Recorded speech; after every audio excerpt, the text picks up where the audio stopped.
Shalom Bapak Ibu Jemaat yang dikasihi oleh Tuhan. Berjumpa lagi di dalam CK7 Online Bible Study malam hari ini. Nah, hari ini kita akan melanjutkan pembelajaran kita di dalam kitab Ezra pasalnya yang ke-10. Nah, sebelum kita belajar malam hari ini, mari kita datang sama Tuhan, kita menyembah Tuhan, minta hikmatnya supaya kita bisa mengerti kebenaran firman-Nya. Mari sama-sama kita datang kepada Tuhan.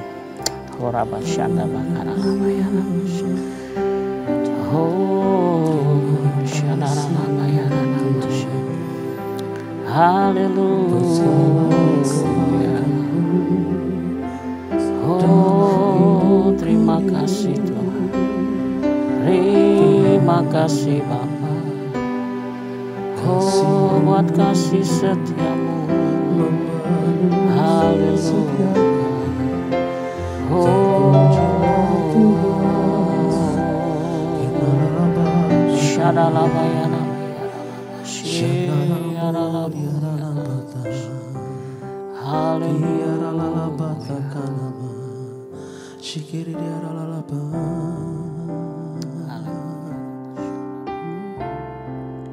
Ku tetap cinta,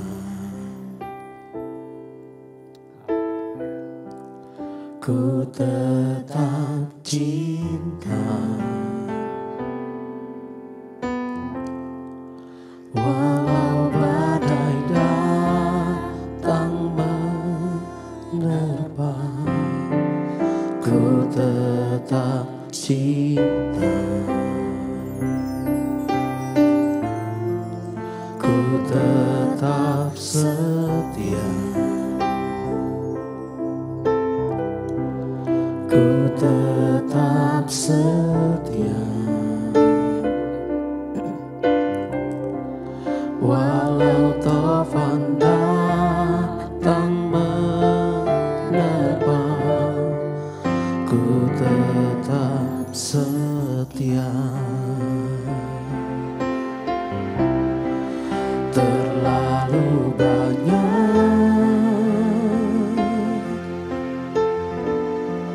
yang Tuhan telah beri,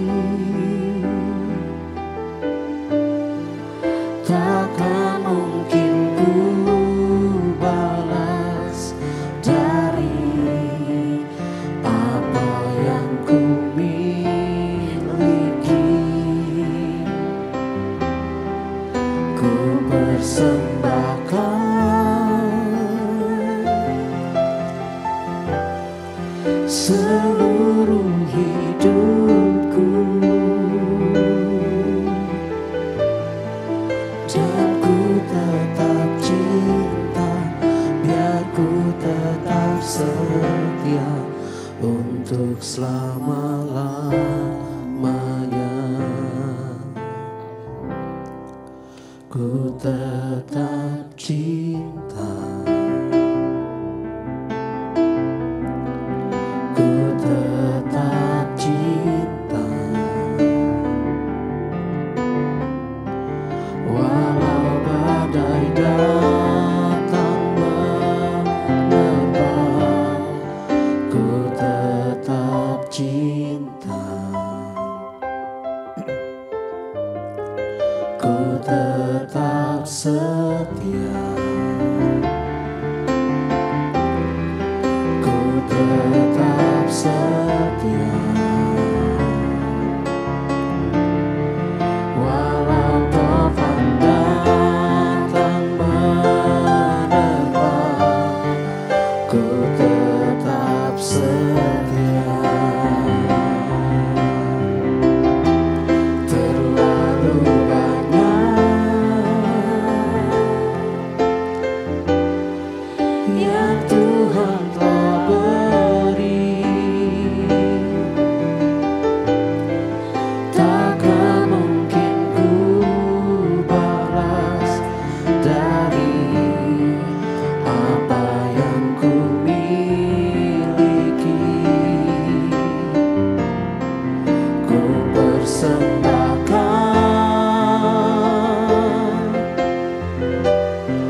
takkan mungkin ku balas dari apa yang ku miliki. Ku persembahkan seluruh hidupku, dan ku tetap cinta, biar ku tetap setia untuk selama-lamanya. Terlalu banyak yang Tuhan telah beri, takkan mungkin ku balas dari apa yang ku miliki. Ku persembahkan seluruh hidupku, dan ku tetap cinta, biar ku tetap setia untuk selama-lamanya. Dan ku tetap cinta, biar ku tetap setia untuk selama-lamanya. Dan ku tetap cinta, biar ku tetap setia untuk selama-lamanya. Biar ku tetap setia kepadamu, dan ku tetap cinta, Yesus.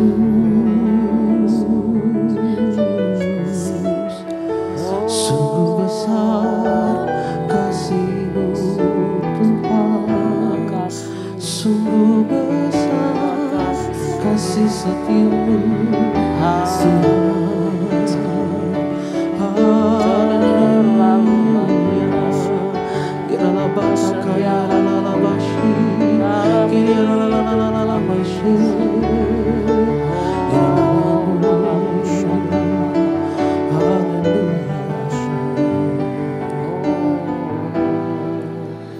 Betapa besar kasih pengampunan-Mu Tuhan, tak Kau pandang hina hati yang hancur.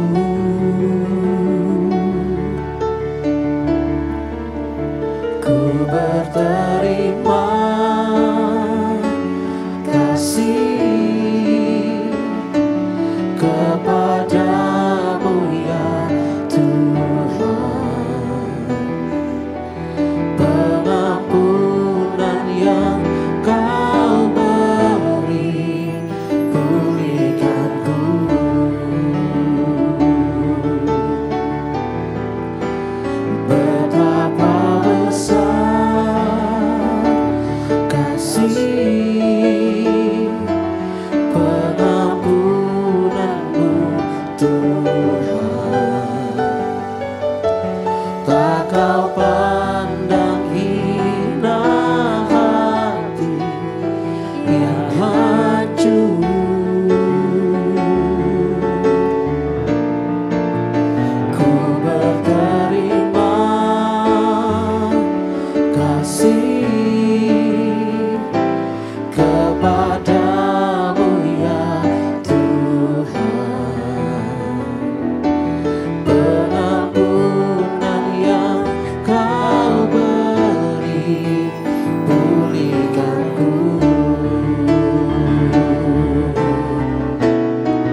ku berterima kasih kepadamu ya Tuhan.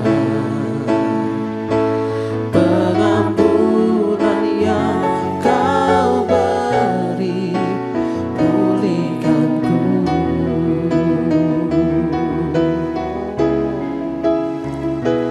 Pengampunan yang kau beri, pengampunan yang kau beri, pengampunan yang kau beri pulihkanku.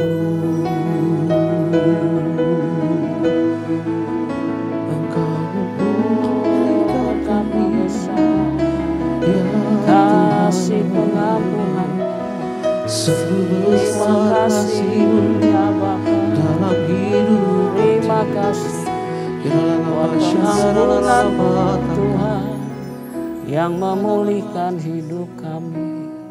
Haleluya. Syadarabakaralaba. Terima kasih Bapa, betapa besar kasih dan setiamu dalam hidup kami. Dan sebentar kami akan belajar firman-Mu, biarlah hikmat dan wahyu turun atas kami, supaya kami semua, baik yang ada di rumah-rumah, yang menyaksikan Bible Study malam ini, biarlah kami semua boleh mengerti firman-Mu, melakukannya dan diberkati oleh Tuhan. Di dalam nama Tuhan Yesus kami siapkan hati kami. Amin. Baik Bapak Ibu, kita lanjutkan ya. Hari ini kita akan lanjutkan kitab Esra pasal 10 ayatnya yang pertama sampai 44.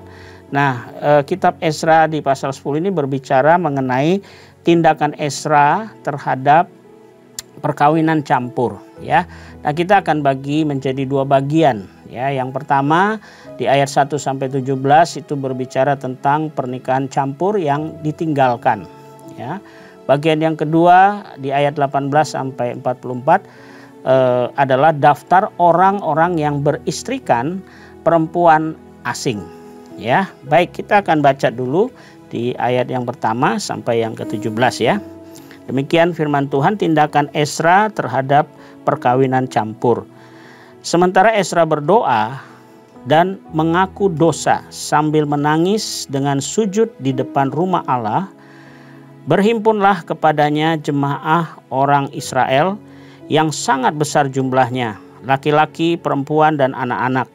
Orang-orang itu menangis keras-keras, maka berbicaralah Sekanya bin Yehil dari Bani Elam, katanya kepada Esra, kami telah melakukan perbuatan tidak setia terhadap Allah kita, oleh karena kami telah memperistri perempuan asing dari antara penduduk negeri.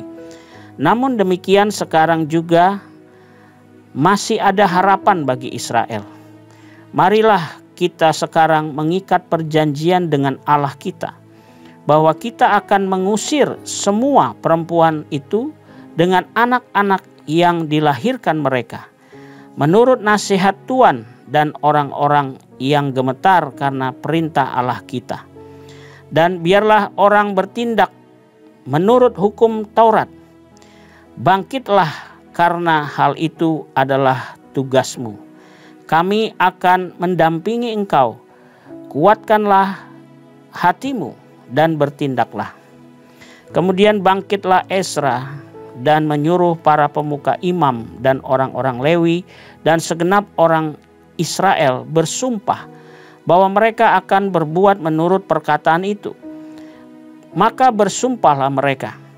Sesudah itu Esra pergi dari depan rumah Allah menuju bilik Yonatan bin Eliasib. Dan di sana ia bermalam dengan tidak makan roti dan minum air. Sebab ia berkabung karena orang-orang buangan itu telah melakukan perbuatan tidak setia. Lalu disiarkanlah pengumuman di Yehuda dan di Yerusalem kepada semua orang yang pulang dari pembuangan untuk berhimpun di Yerusalem. Barang siapa dalam 3 hari tidak datang, maka menurut keputusan para pemimpin dan tua-tua, segala hartanya akan disita dan ia akan dikucilkan dari jemaah yang pulang dari pembuangan. Lalu berhimpunlah semua orang laki-laki Yehuda dan Benyamin di Yerusalem dalam 3 hari itu, yakni dalam bulan ke-9 pada tanggal 20 bulan itu. Seluruh rakyat duduk di halaman rumah Allah sambil menggigil karena perkara itu dan karena hujan lebat. Maka bangkitlah Imam Ezra lalu berkata kepada mereka, "Kamu telah melakukan perbuatan tidak setia karena kamu memperistri perempuan asing dan dengan demikian menambah kesalahan orang Israel. Tetapi sekarang mengakulah di hadapan Tuhan Allah nenek moyangmu dan lakukanlah apa yang berkenan kepadanya dan pisahkanlah dirimu dari penduduk negeri dan perempuan-perempuan asing itu." Lalu seluruh jemaah menjawab dan berseru dengan suara nyaring, "Sesungguhnya adalah kewajiban kami melakukan seperti katamu itu.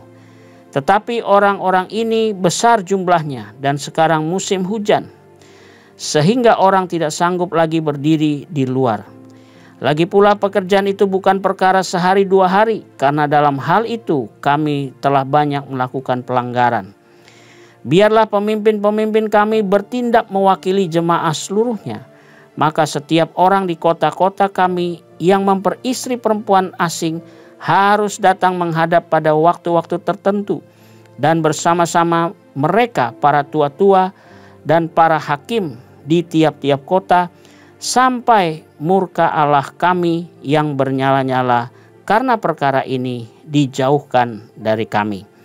Hanya Yonatan bin Asael dan Yazeya bin Tikwa berdiri menentang perkara itu, disokong oleh Mesulam dan Sabetai orang Lewi itu. Tetapi mereka yang pulang dari pembuangan melakukannya. Maka Imam Ezra memilih beberapa orang kepala-kepala kaum keluarga masing-masing untuk kaum keluarganya. Semuanya dengan namanya disebut. Pada hari pertama bulan ke-10 mereka bersidang untuk menyelidiki perkara itu. Dan mereka menyelesaikan segala urusan mengenai orang yang memperistri perempuan asing itu pada hari pertama bulan pertama. Baik, kita sampai di sini pembacaannya dulu ya. Kita akan lihat di sini Bapak Ibu ya. Ada 3 alasan ya, kenapa sih Ezra itu menuntut diceraikan, artinya disuruh pulang semuanya ya, diceraikan, dipisahkan ya.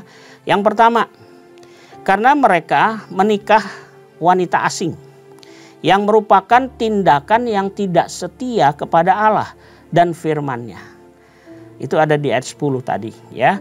Nah, untuk tindakan ini maka mereka itu perlu bertobat. Dan pertobatan itu yang sesungguhnya adalah menuntut tindakan yang nyata, yaitu pemisahan untuk memperbaiki atau menjauhi kejahatan itu. Itu alasan yang pertama ya. Kenapa Ezra menuntut itu? Yang kedua, menceraikan istri-istri asing diperlukan untuk mempertahankan maksud Israel sebagai bangsa yang kudus, yang dipisahkan, dikhususkan untuk Allah. Di Ezra 9 ayat 2 itu ya. Jadi kenapa harus benar-benar dipisahkan, diceraikan ya? Karena untuk mempertahankan orang Israel itu bangsa yang kudus, yang benar-benar dikhususkan. Kata kudus itu dipisahkan, dikuduskan, dikhususkan untuk Allah ya. Nah, di ayat Ezra 9 ayat 2 di situ dikatakan karena mereka telah mengambil istri dari anak-anak perempuan orang-orang itu untuk diri sendiri dan untuk anak-anak mereka, sehingga perhatikan di sini bercampurlah benih yang kudus dengan penduduk negeri. Jadi di sini ada bercampur benih Allah yang kudus dicampur dengan benih yang tidak kudus ya. Nah, di sini dikatakan penguasalah yang lebih dahulu melakukan perbuatan tidak setia itu. Jadi bukan hanya orang Israel tetapi dari penguasanya juga sudah melakukan kesalahan ini ya. Maka itu harus dipertahankan, dikuduskan, dipisahkan begitu ya. Yang ketiga, perceraian itu diperlukan untuk mencegah umat itu menerima penyembahan berhala dan cara-cara amoral dari bangsa-bangsa sekitarnya, ya. Jadi pemisahan itu, perceraian itu dibutuhkan untuk apa? Supaya mencegah, ya, untuk menerima penyembahan berhala yang sangat dibenci Allah. Ya, penyembahan berhala itu sama aja di mata Tuhan itu perzinahan, dan itu membuat Tuhan itu cemburu, sakit hati, Bapak Ibu, ya. Nah, perceraian dalam hal ini merupakan pemisahan yang radikal yang dituntut oleh Ezra pada waktu itu, ya, dengan tujuan supaya menghentikan dampak yang terus-menerus dari kompromi yang akhirnya menyeret angkatan lain menjadi murtad, sehingga mereka menjadi sasaran hukuman Tuhan yang besar. Ya, karena itu di sini ada 3 alasan ini, ya, kenapa Ezra itu menuntut pemisahan atau perceraian itu, ya. Nah, tentunya saya garis bawahi di sini, ini berbeda dengan Perjanjian Baru, ya. Ini pada waktu itu ini diberlakukan karena kondisi khusus, ya, karena Tuhan punya rencana untuk mengkuduskan orang Israel, ya. Oke, yang berikutnya satu pertanyaan yang penting di sini, ya, mengapa sih Allah melarang kawin campur, ya? Karena begini Bapak Ibu, kalau kita menikah atau orang Israel menikah, ya, dengan orang yang non Israel, ya, sama aja dengan terikat oleh perjanjian dengan seorang yang penyembah berhala. Nah, dengan demikian mereka dalam bahaya. Bahaya apa? Dibawa, digiring dalam penyembahan berhala akhirnya, ya. Jadi hari ini kita belajar malam ini, ya, bahwa pernikahan dengan orang yang non percaya, yang tidak percaya itu juga bahaya, ya. Jadi di sini orang Israel sudah dikasih contoh, ya, supaya kita belajar. Karena apa? Ketika kita bersatu dengan orang yang tidak mengenal Allah, akan ada keterikatan perjanjian dengan penyembahan berhala, ya. Nah, dasar firman-Nya di dalam Perjanjian Lama, saya kasih di sini referensi Ulangan 7 ayat 3 dan 4. Janganlah juga engkau kawin mengawin dengan mereka. Anakmu perempuan janganlah kau berikan kepada laki-laki mereka, ataupun anak perempuan mereka jangan kau ambil bagi anakmu laki-laki, sebab mereka akan membuat anakmu laki-laki menyimpang daripadaku, sehingga mereka beribadah kepada Allah lain. Maka murka Tuhan akan bangkit terhadap kamu, dan ia akan memunahkan engkau dengan segera. Jadi ada 3 hal di sini dalam Ulangan 7, Bapak Ibu, ya. Yang pertama, kenapa, ya, Tuhan itu melarang? Karena nanti anak-anak kita itu akan menyimpang daripada Tuhan, ya. Yang kedua, mereka akan beribadah kepada Allah lain. Yang ketiga, murka Tuhan akan bangkit. Jadi itulah dasar dari Perjanjian Lama yang saya kasih di sini supaya kita mengerti, ya, kenapa sih Tuhan itu tidak mau kawin campur, ya. Baik. Nah, yang berikutnya dari Perjanjian Baru, ya, saya ada kasih referensi 2 Korintus pasal 6 ayat 14 sampai 16, ya. Di situ jelas kita tahu bahwa Tuhan bilang begini, jangan kamu menjadi pasangan yang tidak seimbang, ya. Kenapa? Karena gini, terang tidak bisa bersatu dengan gelap, Bapak Ibu. Itu mustahil. Ini seperti lampu ini terang, gelap nggak bisa masuk.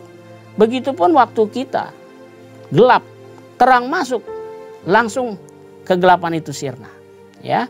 Jadi terang itu dan gelap nggak bisa satu, mesti pilih salah satu, begitu, ya. Nah, orang percaya itu berbeda dengan orang tak percaya. Kenapa? Karena orang percaya itu sudah mengenal Allah. Tetapi orang yang tidak percaya, mereka belum mengenal Allah. Karena itu nggak bisa dijadikan satu, karena nanti akan menjadi masalah, ya. Dan juga perbedaan Kristus juga dengan Belial. Wah, ini jauh sekali. Kristus itu Allah pencipta. Sedangkan Belial itu adalah ilah yang diciptakan oleh manusia, ya, yang dijadikan Tuhan oleh manusia. Makanya tidak boleh, ya, di dalam 2 Korintus 6 ayat 14 dikatakan jangan menjadi pasangan yang tidak seimbang, ya. Nah, perbedaan apa lagi di situ supaya ketidakseimbangan apa lagi? Bait Allah juga tidak ada hubungannya dengan berhala. Kenapa Bapak Ibu? Karena bait Allah adalah tempat yang kudus untuk menyembah Allah. Sedangkan berhala itu tempat najis untuk menyembah setan. Nah ini perbedaan yang jauh ya. Jadi nggak bisa kita dipersatukan, bahkan nanti akan menjadi pasangan yang tidak seimbang kata firman Tuhan. Ya. Nah baik, apa yang bisa kita pelajari ya dari Esra pasal 10 ini? Yang pertama Bapak Ibu, kitab Esra ini mengajarkan kita malam ini bahwa kawin campur agama pasti akan menimbulkan masalah. Ya, jadi tolong hindari, jangan sampai kita melakukan kawin campur, apalagi berbeda agama. Ya, kalau anak-anak muda bilang udah cinta Pak, wah udah cocok Pak, ya. Tetapi Alkitab bilang jangan, ya, karena itu akan menimbulkan masalah. Yang kedua, umat Allah itu harus menikah dengan orang seiman supaya hati mereka tidak akan berpaling dari Allah.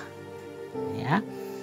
Yang ketiga, banyak orang Kristen yang telah menikah di luar imannya dan akhirnya menjadi nggak setia sama Tuhan. Nah ini sudah banyak kejadian ya, khususnya dalam konseling ya. Menikah di luar iman akhirnya apa? Menjadi tidak setia kepada Tuhan. Ya. Yang keempat, bahkan ada orang mungkin mau coba tetap setia begitu ya, walaupun kawin campur, tetapi mereka tetap menemukan hambatan atau penghalang di dalam melayani Tuhan. Dan akhirnya apa? Akhirnya meninggalkan pelayanan. Ya. Jadi pesannya malam hari ini, ayo hati-hati dengan pernikahan campur, ya. Jangan menikah dengan orang yang tidak seiman. Karena itu akan menghalangi kita untuk tidak setia kepada Tuhan dan menghalangi kita untuk mengasihi Tuhan dengan sungguh-sungguh. Demikian pembelajaran kita malam hari ini. Mari kita tundukkan kepala, kita berdoa bersama-sama. Bapa di surga, terima kasih buat pelajaran malam hari ini. Berikanlah kami hati yang terbuka di hadapan Tuhan untuk boleh firman-Mu ini kami taruh di dalam hati kami. Supaya kami renung-renungkan dan kami lakukan dalam kehidupan kami. Secara khusus hamba-Mu berdoa buat para muda-mudi, anak-anak muda, generasi Yeremia Bapa yang belum menikah. Biarlah mereka malam hari ini boleh mendengar dan mereka boleh taat kepada firman-Mu. Supaya kehidupan pernikahan mereka akan diberkati dan menjadi berkat bagi banyak orang. Terima kasih Bapa. Hamba juga mau berdoa buat mungkin ada yang sakit. Tuhan oleh bilur-bilur-Mu Engkau menyembuhkan kami semua di dalam nama Tuhan Yesus. Terima kasih Bapa, terima kasih. Kami bersyukur buat malam hari ini. Dan sebelum kami berpisah satu dengan yang lain, biarlah kiranya berkat-Mu Kau curahkan bagi kami semua. Mari Bapak Ibu kita angkat tangan kita, arahkan hati kita kepada Tuhan. Terimalah berkat yang berlimpah-limpah dari Allah Bapa kita, kasih karunia dalam anaknya yang tunggal Tuhan kita Yesus Kristus, dan persekutuan yang manis dengan Roh Kudus menyertai kita semua. Mulai saat ini sampai Maranatha, Tuhan Yesus datang menjemput kita semua di awan-awan yang permai, bahkan untuk selama-lamanya. Mari kita yang percaya dan diberkati Tuhan, sama-sama katakan amin. Selamat malam, selamat beristirahat. Tuhan Yesus memberkati kita semua. Amin.